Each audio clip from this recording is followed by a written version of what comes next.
Hey everybody, welcome back to All Fiction is Fantasy. Daniel here. I hope you're doing well, and if you're not, I hope you are soon. Okay, I know it's been a while, but we are going to complete our review of the Swords of Raemllyn series. And today we will be taking a look at books 4, 5, and 6. And of course, we've already taken a look at books 1, 2, and 3. And this is a 6-part series written by Robert E. Vardaman and Geo W. Proctor. And all of them were published around 1985 to 1987. And so in today's episode, we will take a brief review and look at Death's Acolyte, and that's book 4, published in 1986.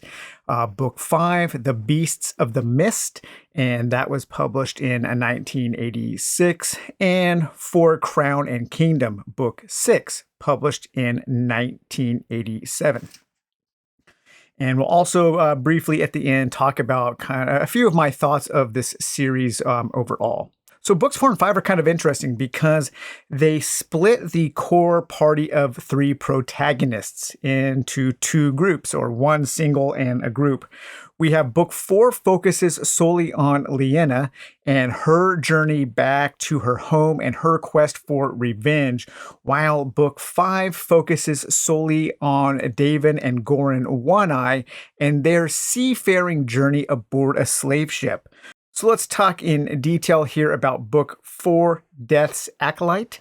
And of the 3 final books, this is my favorite, and it's probably my second favorite in the series overall. Books 2 and 3 are really good. I think I like book 3 the most, and maybe book 4 comes right after it. But it's a really, really good. So in my review for parts 1 to 3, I talked about how Lyanna, the main female protagonist, was mistreated, or more correctly, or was treated more correctly mistreated. She was used, abused, possessed, sold into slavery, brutalized, and betrayed by just about every single man and person in her life. The authors put her through the ringer as a kind of brute force character development. And I was hoping against hope that she would able to get some agency and control over her life and get some revenge. And in book 4, she mostly does. And it's a pretty good story. So Death's Acolyte is all about Lyanna's journey back to her hometown and her quest for revenge. It's probably the most pure sword and sorcery entry into the series. It has some great action, some really cool creatures, and a pretty cool dungeon crawl sequence as Lyanna is once again trapped in the creepy sewers below the city. When she returns home, she finds that an evil necromancer has taken over the city of Bastonia, and he has erected a tower dedicated to Black Car, the god of death. And I think that's pretty cool. I always like a good necromantic tower. On her journey home, she actually meets a really interesting character called Chal. And Chal looks human, but he's actually some kind of angelic being who feeds on light and speaks telepathically. Chal is being tortured to death when Lyanna discovers him, and she saves him, and he joins her on her quest. However, Chal's species practices a strict code of non-violence, and so he has to get creative with how he helps. And I think this is a really interesting pairing, and Chal is such an interesting character, especially in the subgenre of sword and sorcery. There is one aspect of the book that I didn't like, and that's how quickly Lyanna becomes a great warrior. In books 1, 2, and 3, there is no clue that Lyanna has ever really used a sword or that she has been trained at all. Yes, she now does possess the magical sword of Quirman Bloodhawk, but the sword itself is never said to imbue its user with great skill. The sword has magical properties, but only against a certain kind of demon. In the book, Lyanna only trains for about 3 weeks on her journey, and somehow she's able to hold her own against other skilled warriors.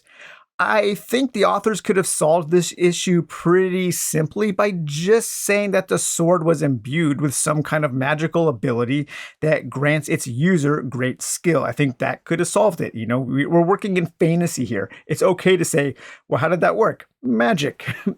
But one thing I really do love in this book is the relationship between Lyanna and Shaw. Through Chaw, Lena learns to trust people again, and she regains some hope about her life and her future. And I was really happy to see that. I was also really happy to see her finally get some revenge on some of the men who treated her so poorly in her past. So overall, Death's Acolyte is a great book. It is a pretty solid representation of the sword and sorcery genre. Okay, so now we're going to move on to book 5, The Beasts of the Mist. And this is published in 1986. And this book focuses only on Daven and Goran. So Lyanna is not in this book at all. And this is probably my least favorite book of the series. It kind of spins its wheels up until the last quarter. And the plot is mainly fueled by a number of really stupid decisions that the two protagonists make over and over again. The book, again, focuses solely on Daven and Goran. They end up going back to a town that they had previously visited, a town where they were wanted criminals. And I'm not quite sure why two expert thieves would go back to a small town that everybody knows them and everybody is looking for them. And they go back to steal some jewels and probably some horses. I would want them to be smarter about who they choose to rob and where. Anyhow, they end up getting captured and sold to a slave ship, and then they spend the rest of the book traveling on the ship from one place to the next, mostly making poor choices along the way. There are two moments during the journey that I did enjoy. One is a moment of self-reflection by Daven, and he actually wonders why, if he and Goran are supposed to be such great thieves and scoundrels, why do they always end up getting caught and beaten? Maybe, just maybe, they're not as great as they think they are. I like that moment. It's pretty rare in a work of sword and sorcery that you see this kind of self-reflection of one of the protagonists, and I did like that. The other sequence focuses on an encounter with a ghost ship, and I think it's very well done. The ghost ship is creepy, and there are some ties to Goran's strange alien past and his true nature. I was hoping that this story would explore this more. I was hoping this would lead down a more interesting avenue of exploration, but unfortunately it never did, so it just ended up being a cool moment. The climatic sequence of this book is pretty good, though. The slave ship finally makes it to its final destination, and it's some kind of strange island enshrouded in magic. It's kind of a Bermuda Triangle type force where a magical force has caused boats to shipwreck. And on the island, Daven and Goran discover a village of great warrior women who have been stranded. Daven and Goran, they end up romantically entangled with two of the women, Awendala and Kulana. And I really like the relationship between these characters, and like the relationship with Lyanna and Chaw in book 4, I think this relationship with Daven, Goran, Awendala, and Kulana, I think it makes all of the characters stronger. Awendala and Kulana are strong women. They don't put up with Daven's or Golan's shit at all. They call him out on it all the time. And they aren't just sexy wenches to be bed. And at the end, they actually end up playing important roles in the final book of the series. So I did like that quite a bit. And speaking of the final book of the series, the last book of this core series, so there's 3 other books. There are 3 more books that were written, I believe, much later, and I'm not going to move on to those. So the final book that we'll be talking about in our Swords of Raemllyn series is book 6, and that is For Crown and Kingdom, published in 1987. In book 6 of the series, all of the major players, or all of those still alive, converge for one big epic battle. On the side of good is Prince Falrod, David, Goran, Lyanna, and their companions versus the sorcerer Zarek Yanis and his demon army of faceless ones. While this sixth volume provides a satisfactory conclusion to the first six books, or the first 5 books of the series, it is my second least favorite, I think, right after volume 5. My main issue is that I just don't care about the political turmoil that comes to a head with the battle over the throne of this kingdom. It's just not something that I was really interested in this series. These plot points were mostly bubbling away under the surface of the last 5 books, but in book 6, they become the major driving plot. Another issue I had is with a certain character twist. I'm not going to give it away in case you guys want to read this, but in this volume, we find out that one of the characters has actually been another character, and it just doesn't make a lot of sense. There's a reveal, like one character's like, no, I've been this character the whole time, and I'm also this character. And it really doesn't amount to much. I'm not sure why the authors thought they needed this twist. So we, as the readers, know of the subterfuge before the impacted characters of the book do. So I'm guessing it was done to build some kind of suspense or some kind of tension in the readers' minds. But I don't think it was very successful, and it just left me asking why. What was the point of the twist? I preferred the books in the series where the characters were just kind of gallivanting around, trying to stay out of trouble and having adventures.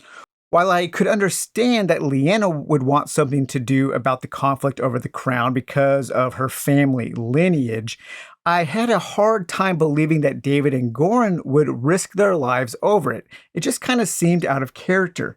Why should they care? They're scoundrels. They should be out there just trying to scrape by, being thieves and doing their own thing. And hey, they could do that in a corrupted kingdom just as easily as they could in a righteous one. I think that maybe the biggest flaw of this series is that David and Goran just aren't very interesting characters. They're presented as a kind of Fafhrd and Grey Mouser analog, but they never develop into compelling characters. I think Lyanna does, and I would have loved to read more about her and Chall. I would read an entire trilogy just about her and Chall. I thought they were really, really cool together, and I love that dynamic in book 4. Overall, I think the series would have been better if it was edited down to maybe 4 or 5 books. I think it feels a little stretched at 6 books. But once again, overall, I'm pretty happy to have read this. It's a slight series. It's a middling maybe.